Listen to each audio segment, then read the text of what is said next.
Friends, मैं सुरभि आपके अपने यूट्यूब चैनल लेट्स ग्रो पर आपका स्वागत करती हूँ। तो आज हम पढ़ने वाले हैं बजट। जैसा कि आप लोगों ने थंबनेल में देखा होगा, आज हम लोग बजट 2025-26 के बारे में कुछ इम्पॉर्टेंट फैक्ट्स के बारे में जानेंगे, जो हमारी फाइनेंस मिनिस्टर वित्त मंत्री निर्मला सीतारमण ने 1 फरवरी को पेश किया था। उसके बारे में कुछ जानेंगे। और ये जो बजट है हमारे आने वाले एग्ज़ाम में करंट अफेयर के पर्पज़ से मस्ट इम्पॉर्टेंट है, जिससे हमारे आने वाले एग्ज़ाम्स में इससे क्वेश्चंस बनेंगे। तो इसको आप लोग अच्छे से पढ़ने की कोशिश करें और समझने की कोशिश करें।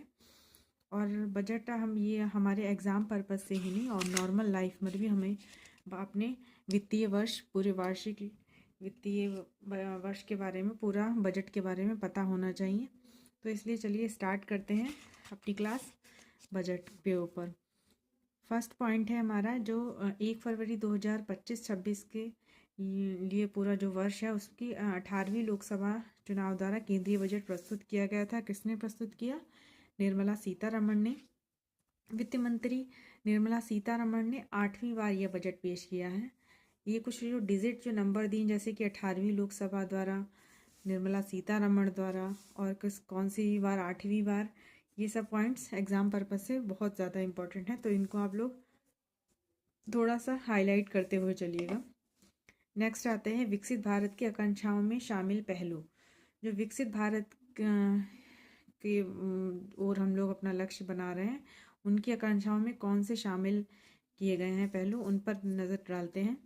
विकास में तेजी लाना, दूसरा है समावेशी विकास सुनिश्चित करना, सबका साथ समावेशी विकास, भारत में बढ़ते हुए मध्य वर्ग की व्यय करने की क्षमता को बढ़ाना, और निजी निवेश क्षेत्र में नई जान डालना।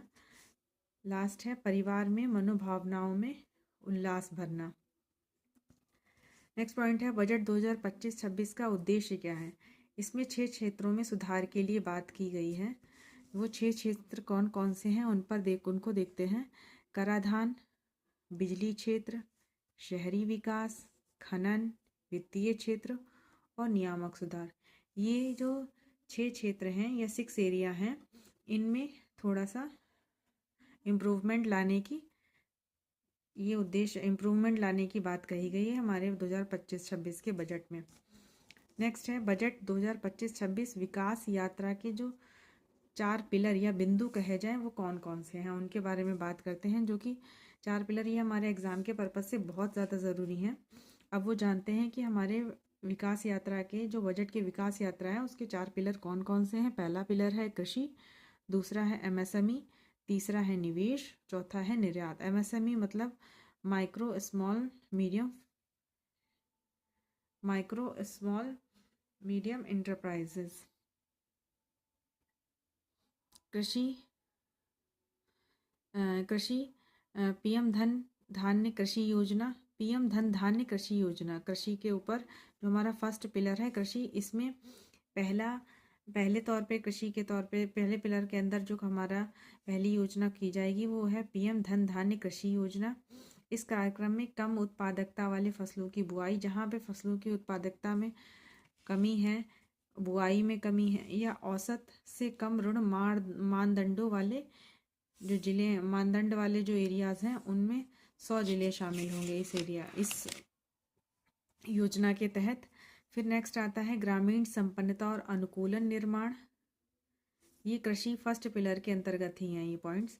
दलहनों में आत्मनिर्भरता मिशन, विशेष तौर पर दलहनों में आत्मनिर्भरता, जो हमारा 2023 का हम लोगों को पता है दलहन वर्ष मनाया गया था, और दलहनों में आत्मनिर्भरता मिशन जो स्टार्ट किया जाएगा, वो 6 वर्ष के लिए होगा, जिसमें टारगेट होगा 6 वर्ष के अंदर हमें दलहन में आत्मनिर्भर बनना है। दलहनों में भारत को आत्मनिर्भर बनाना है, 6 वर्ष के लिए टारगेट रखा गया, जिसमें विशेष तौर पर तूर की दाल, उड़द की दाल और मसूर की दाल, इन तीनों दालों को आप मस्ट इम्पॉर्टेंट लिख कर रख लें, क्योंकि इसमें एग्जाम में आता है कि कौन सी दाल नहीं है। तो इन 3 दालों को आपको याद करना है, तूर की दाल, उड़द की दाल एंड मसूर की दाल को। मसूर की दाल में भारत को 6 वर्ष के अंदर आत्मनिर्भर बनाने का टारगेट भारत सरकार का रखा गया है। नेक्स्ट आता है सब्जियों और फलों के लिए व्यापक कार्यक्रम चलाए जाएंगे। बिहार में एक मखाना बोर्ड की स्थापना की जाएगी। राष्ट्रीय उच्च पैदावार बीज मिशन का स्टार्ट होगा, इसमें उच्च पैदावार के बीज विकसित किए जाएंगे। तो नेक्स्ट क्लास हम लोग अपनी बजट पर नेक्स्ट पार्ट में करेंगे, जिसको पार्ट सेकंड कहेंगे।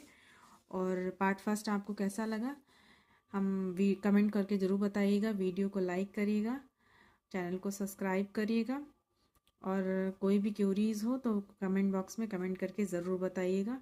Thanks for watching this video. Thank you guys.